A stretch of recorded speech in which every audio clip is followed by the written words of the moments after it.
Approaching T-cell Research, Assignment 1, Option B, Mini Literature Review.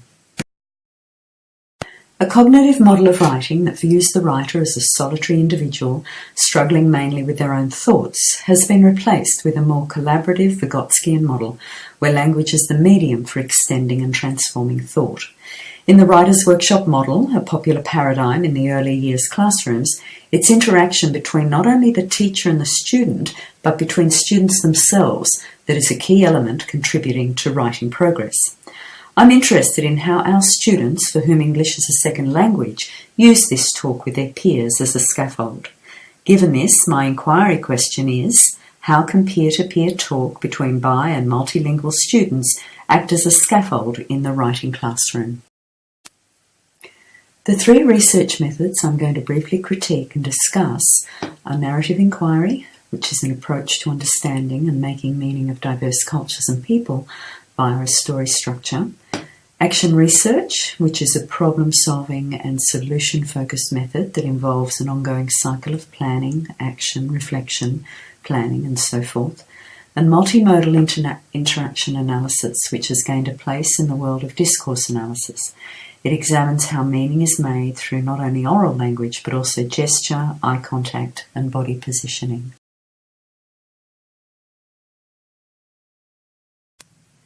Narrative inquiry has become an accepted method of research. Ethnographic in design, it provides rich data that informs about learned patterns of behaviours, shared beliefs, attitudes, and values of a group of people. It goes hand in hand with sociocultural theory. Stories are not only underpinned by social context and the interaction within, but stories themselves can become the lens through which sociocultural theory is contextualized and discussed. Think of something you've learned over the years. Were you able to file it away efficiently, ready to retrieve it when necessary because of the story that was told around it?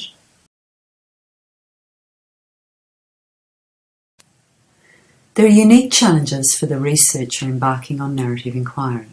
You need time, and lots of it.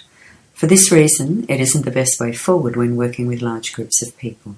It just isn't possible to build the relationship and devote the time to large cohorts. Interpretations are quite often cross-cultural as well, and this brings with it the danger, quite unintentional, that what is being heard and storied about is not always what is being said. Finally, it isn't always easy to say goodbye at the end of a study either. Intimacy has developed over time between researcher and storytellers, and they've become good friends. Great care has to be taken when concluding and bringing closure to the work. But there are great advantages to this type of research in the field of second language learning. Not only does narrative inquiry offer a vehicle to teachers when inquiring about their practice, but it can also act as a powerful professional learning experience. The process of looking through the lens to contextualize the story, as well as the product itself, the narrative, combine to legitimize a form of teacher professional learning. It follows from this that teachers feel empowered and have a sense of agency over their professional learning. This buy-in is a critical element in adult education. Second language teaching and learning is complex, and this is highlighted through narrative. This multi-voiceness can ensure teachers' voices are heard by administrators, politicians, and other decision-makers, and this links back to their autonomy and their sense of agency. Cross-cultural tensions are worth mentioning again. Bell and Magnetta both speak of the importance of acknowledging that different cultures may organise and structure their experiences in quite different ways to the Western-type narrative, and we need to be careful to not legitimise one way at the expense of another. A narrative analysis could form one part of the next method to discuss, action research. John Hattie, in his meta-analysis of what works in teaching, visible learning, said words to the effect, "I'm a bit tired of talking about teaching. I want to have more conversations with teachers about learning." His call here, I think, illustrates the gap that has historically existed between teachers and researchers, and does still exist to a certain extent. A sweeping generalisation could be along the lines of, teachers are interested in teaching, researchers are interested in learning. Action research in some part bridges this gap. It's empirical in nature, thus it looks towards direct observation and experience as a way of gaining knowledge, and it can include both qualitative and quantitative data collection or a mix of both.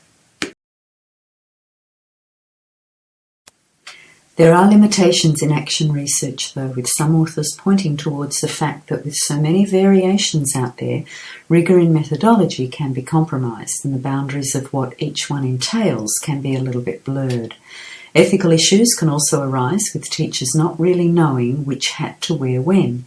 Am I a teacher now or am I a researcher? Should I step in and teach now or stand back and observe? And how ethical are my actions here, whichever option I choose? Great care also has to be taken to ensure the confidentiality of participants is maintained. Depending on the way data is presented, participants may have a chance of identifying themselves or others in the work. Action research is particularly effective in TESOL because it's underpinned by a belief in respect for diversity, for individuals and their learning processes. And it also takes on a multi-voiced approach to knowledge inquiry, which is inclusive.